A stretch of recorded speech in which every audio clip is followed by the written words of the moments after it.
There was a message for Anmol, there was a message for Bhagya sir, there was a message for me. We all got our messages without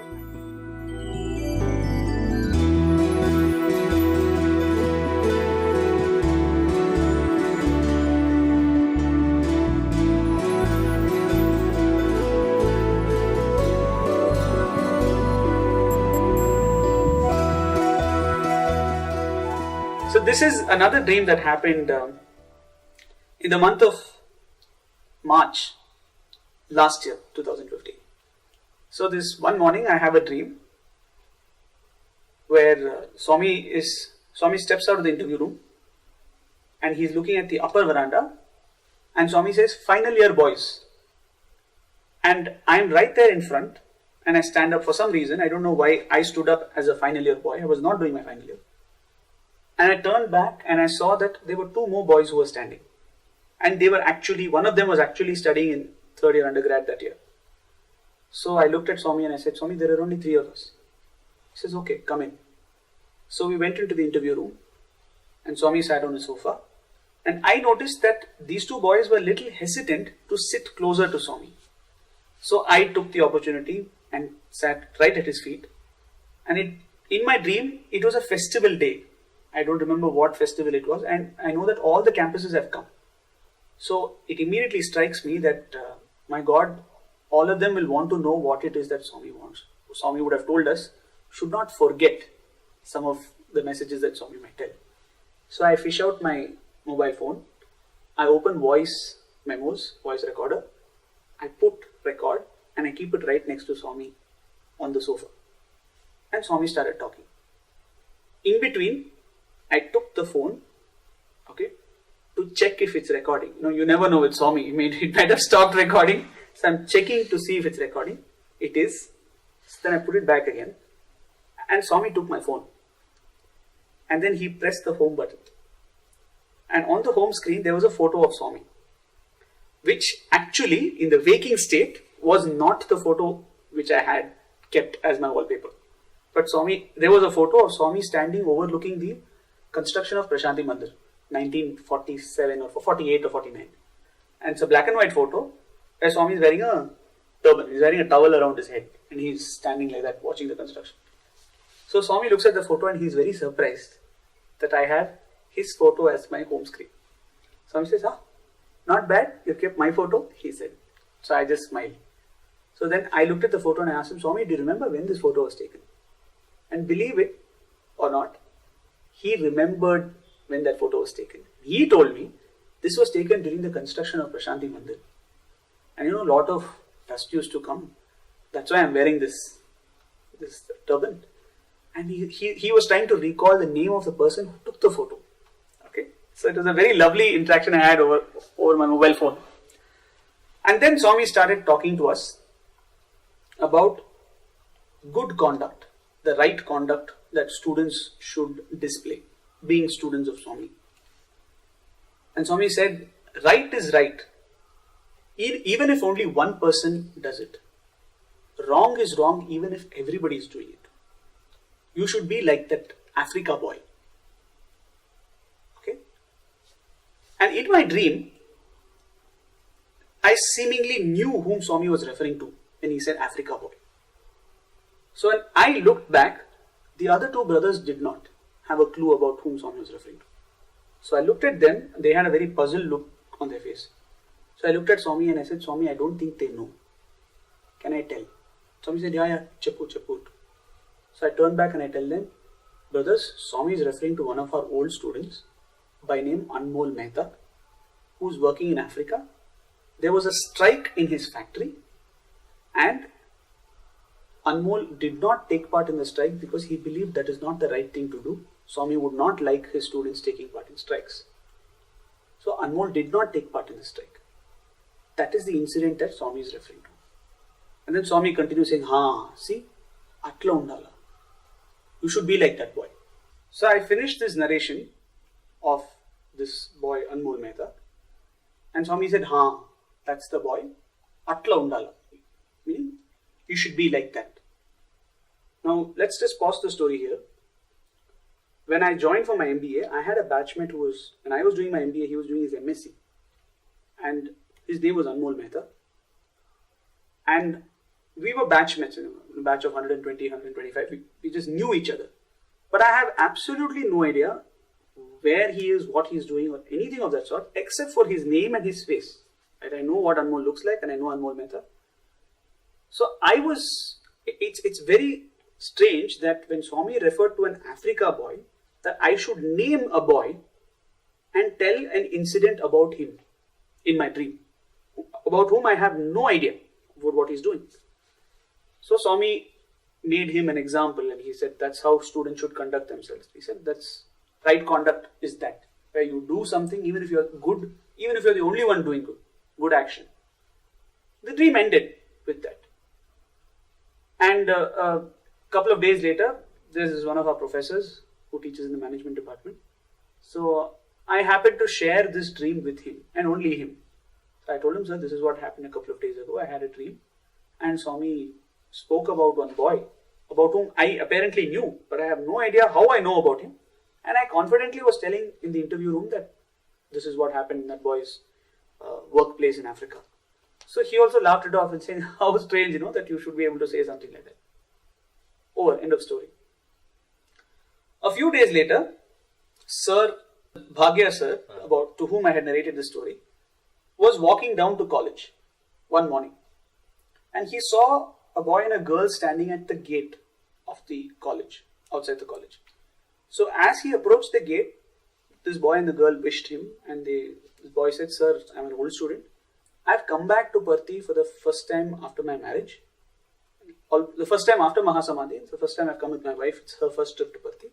I just wanted to show her the campus. Is it possible? Can I bring her inside the campus? So sir said, it's study holidays, so it should not be a problem. But I think it's better that you take the permission of the director of the campus. So sir brought him inside, showed him the director's room, and it seems sir proceeded to his cabin. So after a while, this boy comes to sir's cabin and says, thank you sir, director sir gave permission. I just showed her the campus room outside. I just thought I'll thank you for showing me where the director's office is, and I'll be on my way out. So because he had come to his cabin, sir offered the two of them a seat and said, sit. And sir has confessed. Bhagya sir is very good with faces but not so good with names. So Bhagya sir has told him, confessed that and said, I know you're a student, you studied here, but I don't recall your name, I'm sorry. What's your name? And he said, my name is Anmol Mehta. So obviously some bell went off in Bhagya sir's head, and he said, oh, okay, fine, okay. So, okay, where are you, Anmol? Sir, I'm in Nigeria and Africa. Wow, okay, now what are the chances that these two things are going together? So then sir engaged them, and obviously he didn't want to break it all out, but so he just engaged them in a conversation, and then he said, it seems he asked Anmol, pardon me for asking, but by any chance was there any strike or something like that in your office which you did not take part in?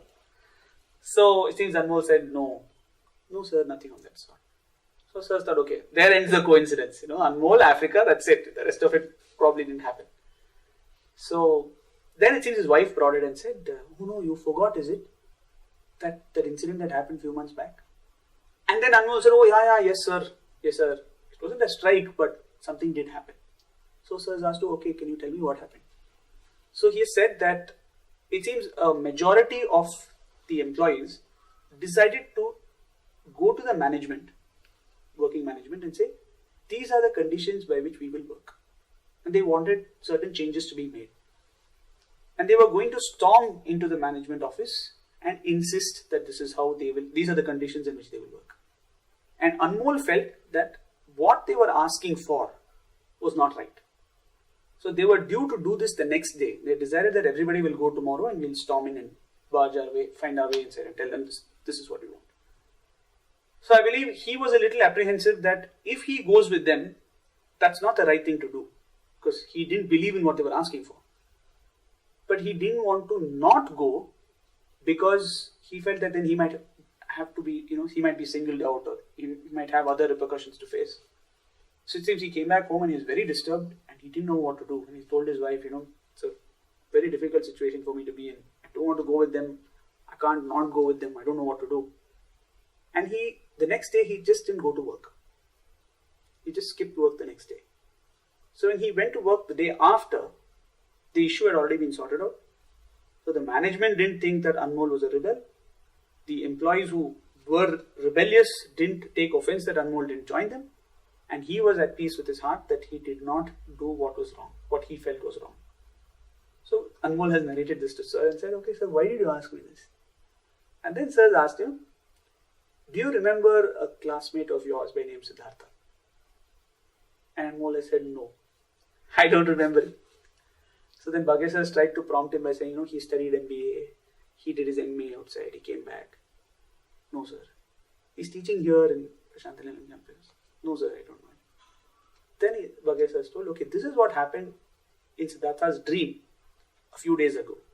And he's narrated the dream to him and told him, when Swami was talking about an exemplar student and said Africa boy, Siddhartha seemed to think Swami was referring to you. And he narrated the story and Swami said, yes, that is how you should conduct yourself, like that boy. So when Sir finished the narration, I believe both him and his wife had just broken down. And it seems he told Sir, saying, what more proof do I need to know that he is watching over us every single moment? Okay. So I believe he was totally, moved by the fact that you come back to Parthi, first time after Mahasamadhi and you think that things are not the same. It's changed forever. But it's not changed at all. He still shows you that he's watching over you and he manages to get the message across to you. Now when you look at the sequence of events, I had a dream in which I knew about someone whom I actually in my waking state do not know about. Even subconsciously there's no chance that I would know what this classmate of mine was doing and that he had such an incident at work. I share this dream with only one person in the entire campus. Okay? And what are the chances that 10 days from the time I've had the dream, this chap travels all the way from Nigeria and comes to Puttaparthi. 10 days. And he comes to Puttaparthi and the only professor he meets on a holiday is the professor who knows this dream. And that professor did not interact with him about it directly. He showed him the way to the principal's office and he was on his way. This guy comes and he has a conversation with him and he introduces himself as Anmol Mehta from Nigeria, and such an incident did happen. And the best part for me is that I never met Anmol when he came on that trip, because that is Swami. There was a message for Anmol, there was a message for Bhagya sir, there was a message for me. We all got our messages without actually meeting together. And that is how he works. Isn't it? And how many times you have, like I said, you go take a random book. That random book, what are the chances that you take a random book, open a random page and you find the answer that you're looking for? You come to Puttaparthi on a random date, you meet a random professor and he tells you that a random batchmate of yours had a random dream in which he knew exactly what happened to you at your workplace in Nigeria. So for me, the message is that we should really believe that Swami meant it when he said, I'm above you, below you, beside you, around you. Is it not? How else would the Lord exhibit in a dream such an awesome story? And I think this tale of love that he has with Anmol, I really felt that we should chronicleize that. It's not just a story of Anmol, it's not my dream. I think it's just one example, or rather yet another example of how Swami is watching over us each moment.